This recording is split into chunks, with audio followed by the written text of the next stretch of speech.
The storm cell blooming over Boreal Station looked like a bruise on a god's skin, swollen, purple-black, streaked by golden lightning that arced sideways in the crushing pressure.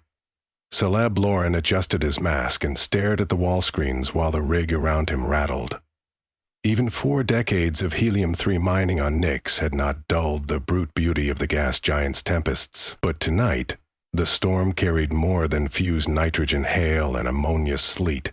It carried the future of every miner dangling in this endless gravity well. A chime echoed through the rig. All hands call. Celeb thumbed the channel open. "Crew to Bay 2, Yara's voice said, taut but steady. "Float release in 7. 7 minutes until they let the first wave of buoyant mines slip into the turbulence." Celeb's stomach tightened. Officially, the devices were self-propelled atmospheric research packages. Unofficially, they were bombs. Thin-skinned spheres packed with centrifuge-shaped charges and laced with guidance spores that sniffed gradients in temperature and metallic ionization. The spores rode Nyx's raging updrafts the way barnacles ride a hull, growing thin tendrils that steered the mines toward the hot engines of blockade cruisers skulking in the higher altitudes. Outside the HAB bubble, those cruisers looked like iron manta rays, broad-winged and silent, holding position just below the fluorescence layer. The ForgeWorks consortium had parked them there 3 months ago, declaring that every kilo of helium-3 pumped to orbit henceforth belonged to the shareholders on Luna. They'd cut transit lanes, seized freighters, and frozen the union's accounts. When a delegation of miners tried to negotiate, the cruisers responded with a low-yield rail burst that punched holes clean through platforms 12 and 13. After that, the last illusions of diplomacy fell, as quick as methane rain. Celeb punched in a course lock on the drill arms, then jogged down the axial corridor. The rig creaked like a wicker basket under an elephant. "We're ants in the belly of a planet," he thought, "and we're about to kick a fleet in the teeth." In Bay 2, compressors hissed, while a half-dozen spherical pods rested in cradle racks. Each looked fragile enough to pop if you sneezed on it. That was the idea. Ultralight shells that would rise, not fall, once they were outside the rig's partial grav plating. Yara crouched over a diagnostic panel, her buzz-cut hair plastered with sweat. She spared Celeb a glance. "We're at 98% buoyancy calibration. I can't push more microfoam without destabilizing the skins." 98 will do, Celeb said. "How's the guidance?" "Good. Spores are sequenced to seek EM signatures between 6 and 30 GHz cruiser engine band.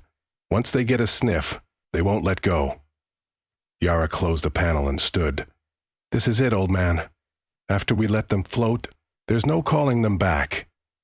Celeb tapped the brass ring on his finger. His wife's, lost long ago to deep Nyx pressure.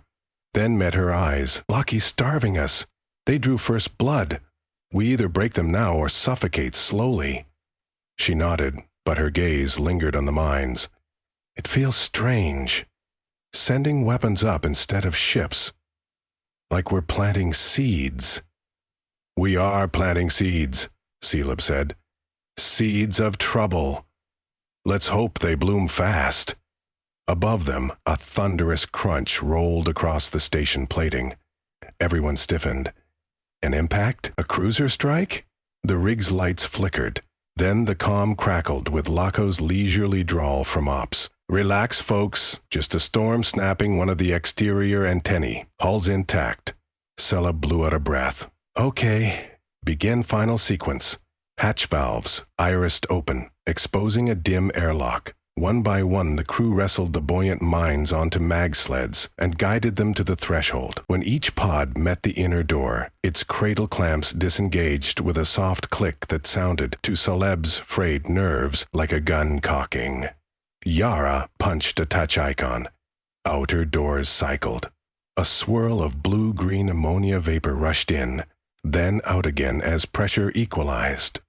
The mines drifted, freed from the sled rails, and floated gently upward like soap bubbles escaping a child's bath. A flick of turbulent wind caught them, spinning them into the storm-tick night. 6 pods gone. Not much against cruisers plated in boron carbide, but the miners had 2 allies the consortium lacked. Nyx's gravity tides, and her temperamental winds. The mines would ride vertical shears at 500 meters per second, spiraling up the column like corks in a whirlpool. The cruisers sitting in lazy holding patterns wouldn't see them until it was too late. Celeb sealed the hatch and sagged against the bulkhead. Stage 1 complete. What's the burn time till detonation? Between 25 and 30 minutes, depending on shear speed. Yara wiped her brow. Long enough for us to say a prayer. Or write wills. We're miners, Celeb said. We already wrote wills the day we signed on. A new voice burst through the comm, infuriated. This is Captain Arden Rourke of the ForgeWorks cruiser Herald of Prophet. Unlicensed platform Boreal Station. Respond immediately. The crew traded quick looks. Yara flipped the channel to rig-wide broadcast. Rourke must have bounced a directional scan and spotted the mine signatures. Celeb exhaled. Put him on speaker. Rourke's words boomed from overhead. We have detected multiple anomalous releases from your coordinates. You are ordered to cease all hostile activities and retract any devices launched. Failure to comply will result in sterilization strikes. Celeb keyed the transmitter. Herald of Prophet, this is Boreal Shift Chief Celeb Lorne. Those devices are environmental probes as authorized under Free Atmos Convention 42. Any interference violates Section 9 of the same charter. Yara mouthed. He's not going to buy that. Indeed, Rourke's reply oozed acid. Spare me the legal theatrics, Lorne. You're drilling on a lease your union defaulted 6 weeks ago. The ore is forfeited. My orders are to maintain containment until arbitration is complete. Complete meaning rigged in your favor, Celeb muttered off mic. Then to Rourke. Your containment is choking families. Half our meds come from orbit. Let us ship and we'll talk about royalties. A pause. Then Rourke's voice returned, colder. Retract the devices now and I will petition for medical resupply. Continue and I erase your platform. 10 minutes. The channel cut. Celeb looked around the bay. Faces worn, scared, but resolute. He saw in them what he felt. We've been bent too long. Now we break upward. He spoke quietly. We can't retract. Even if we could, he'd slag us to set an example. No one here signed up to be cattle. Yara offered a grim smile. Then we give the good captain a demonstration in mineral rights. High above, the buoyant mines entered the shear layer nicknamed Devil's Carousel. There, winds rotated around the storm's eye at Mach 1. Yet vertical gradients shoved columns of hot hydrogen upward like elevators. The mines, light as dandelion puffs, caught a strong updraft and shot from 600 kilopascals of pressure to 200 in a minute. Their thin skins flexed, threatening to burst, but capillary foam inside compensated, bleeding microbubbles to stabilize volume. Every pod contained a pea-sized processor, grown from VATS culture silicon and bacteriophage protein. The processors sniffed the environment, pressure, temperature, trace metals. When thermal sensors tasted the cruiser's reactor exhaust, hot helium streaked with lithium. They would bloom. Detonation wasn't a single blast. Each carried a swarm of shaped charge flechettes that would lance through armor seams like needles through cloth, ripping coolant lines and igniting the hydrogen fuel cells. Aboard Herald of Prophet, Captain Rourke checked the tactical overlay. He saw 6 crimson blips ascending fast. An engineer at the sensor station frowned. No propulsion, pure buoyancy or static lift. But their adjusting course must have micro-guidance, Rourke scowled. Set point defense to auto, ready rail slugs, but sir, firing inside storm shear could ricochet debris into our hull. Then sharpen your angles, shoot 'em down. Coils hummed. A burst of subsonic slugs ripped downward into the maelstrom. The targeting algorithms, however, struggled.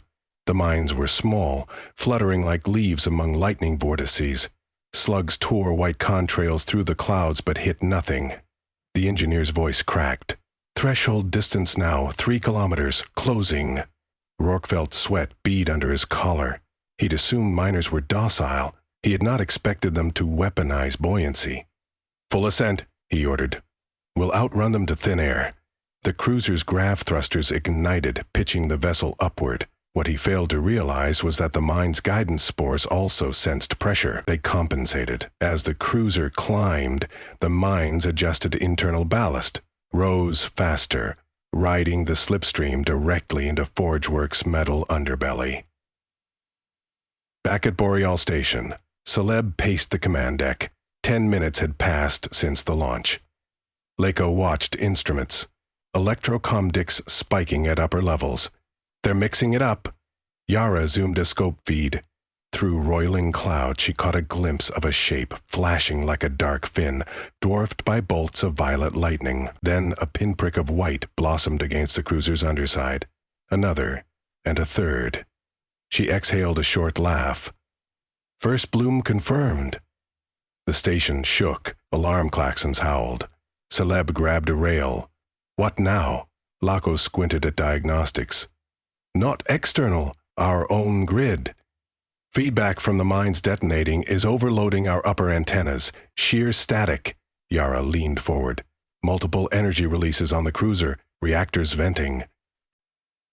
Celeb shut his eyes. A single cruiser down wouldn't end the blockade, but it would send a message to every miner, every orbital broker, every bureaucrat. You can't starve people in the dark and expect obedience. Signal the other platforms, he said. Tell them the sky bleeds. Captain Rourke heard the first breach as a muffled clang. He turned to see a gout of pale flame spew along the port corridor, instantly vaporizing a maintenance drone. Steering alarms erupted. The chief engineer screamed over the comm. Hull punctures on decks B through D. Coolant lines shredded. Reactor temperature rising. Rourke stumbled onto the bridge rail. Vent radial tanks, flood the breaches. The engineer's voice was drowned by an explosion that flung metal panels across the bridge. Smoke choked the air. A bulkhead door jammed half open, its hydraulics hissing. Through the gap, Rourke glimpsed the storm outside, a swirling maelstrom streaked with yellow lightning. The cruiser lurched, sensors failing. He realized, too late, that the miners hadn't launched weapons. They'd let the planet itself do the killing, harnessing Nyx's pressure and heat like a hammer. On the tactical screen, 5 red icons still advanced. 1 had already detonated. The remaining 4 were closing. Rourke felt a numbness crawl up his spine. He opened a channel to all rigs. Boreal Station, Static swallowed him. Bridge power failed. The planet's gravity, now uncompensated, pressed on his chest. The cruiser pitched sideways, engines sputtering plasma trails as they tore loose. He clutched a rail, knowing the story of Captain Arden Rourke ended here, in the dark belly of a storm where miners he had deemed insignificant wrote their defiance with lightning. Back on Boreal, Yara whooped as the feed showed Herald of Profitless catch a downdraft and spiral like a broken leaf deeper into the clouds. Some fragments burned blue, others winked out. Then the cruiser disappeared below sensor range, lost in the titanium dioxide haze. Celeb allowed himself one heartbeat of elation. Then he sobered. Forgeworks has 5 more cruisers in system. They'll come looking. Let them, Yara said. Words out. Platforms 15 through 19 flashed green. They're prepping their own buoyant seeds. 27 says they have a new variant with penetrator darts. Celeb pictured a fleet of improvised weapons drifting skyward across Nyx like a field of seeds carried by spring wind. For the first time in months, hope curled warm in his chest. Not victory. Hope. Yara touched his arm. Command wants you on a joint channel. He nodded. Patch me. A mosaic of faces filled the main screen. Men and women from rigs across the hemisphere, each with the burnished skin of Helium-3 workers and the weary eyes of exiles. Celeb cleared his throat. Brothers and sisters, Herald of Profit is falling. The blockade bleeds, but you know Forgeworks, they'll send more steel.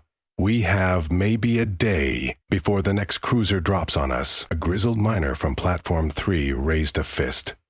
We ain't bowing. No, Salev agreed. But we need leverage beyond explosions. We need the court of public opinion. Patch every BUA's recorder into the relay net. Broadcast footage of the cruiser firing on unarmed rigs, of our children going without meds. Let the outer world see their benevolent consortium choking workers for profits. Faces nodded. And keep refining the mines, Yara added from off-screen. Smaller skins, faster spores, will turn Nyx's storms into our artillery. Someone chuckled. Storm artillery. As a ring. The mosaic shimmered out. Celeb rubbed his temples. Exhaustion gnawed. He'd been awake 20 hours. The hydroponics bunk smelled of algae and sweat. But there was one task left. He walked to Observation Dome, a bubble of diamond glass perched atop the rig. Outside, lightning spidered across clouds like neurons firing in a colossal brain. For a moment, Celeb felt dwarfed and uplifted by the scale of it. He had come here as a young man, chasing pay bonuses, thinking little of politics. The consortium offered steady money, and he'd taken it. But Nyx had a way of stripping illusions. Over time, he saw contracts rewritten, safety corners cut, colleagues buried in crushing depths, while executives sipped champagne in orbit. Now, in this storm-lit night, he spoke to the empty dome, to the planet itself. We fight with what you give us. Let the winds carry our anger. As if hearing him, a bolt of yellow lightning split the sky, illuminating a fresh pod rising from a distant platform, tiny, bright, determined. Seeds, he thought again. Seeds of freedom. 12 hours later, ForgeWorks dispatched 2 cruisers, Law of Returns and Dividend's Hand. They descended cautiously, scanning for anomalies. But by then, the miners had filled the mid-altitudes with a floating minefield, whose density confounded any safe vector. On Boreal, Yara watched the TAC feed as the newcomers experimented, firing lasers to clear paths. The lasers blew apart dozens of pods, but superheated fragments ripped through the cruiser's hull flanks. Law of Returns slowed to a crawl, retreat jets flaring. Dividend's Hand persisted, angling deeper. It managed to dodge 3 mines before a 4th latched onto its starboard thruster housing, burrowed, and ignited. The explosion slammed the cruiser against a turbulent downdraft. It tumbled, shedding plating like leaves, and vanished below. Platform channels erupted in cheers. Celeb, though, studied casualty reports. A near-miss blast had flung shrapnel into Rig 9, rupturing their O2 manifolds. 5 miners were injured. Remember, he told the jubilant crowd, every victory costs. Keep your heads. 3 days into the siege, the consortium faced a dilemma. Commit another wing of cruisers and risk more catastrophic losses? Or negotiate? Share prices on Luna wobbled. Media outlets replayed Boreal's footage of cruisers firing on civilian rigs and miners' seats punching back. Popular opinion shifted. The Helium-3 Miners Union petitioned the Interstellar Labor Tribunal. Delegates on Earth, seeing stock dips, began asking uncomfortable questions. On the 5th day, a message arrived on all miner channels. The sender ID, ForgeWorks Director, Ilara Vance. Her holographic avatar hovered above Boreal's command table's stylish suit, tired eyes. Chief Lorne, technicians, miners of Nyx. I propose a ceasefire. Suspend launches and we will withdraw cruisers beyond stratospheric limits. In return, we request negotiations regarding extraction shares, safety protocols, and medical supply lanes. Independent observers welcome. Celeb exchanged looks with Yara, Lako, others. Suspicion warred with weariness. Yet even a trickle of relief shipments could save lives. Yara whispered, if we stall, our supplies run thinner. Maybe talk buys time. Celeb nodded. He addressed the avatar. We'll consider, Director, but understand Nyx has taught us leverage. Clouds still hold our seeds. Break the ceasefire and the skies blossom again. Ilara inclined her head. Acknowledged.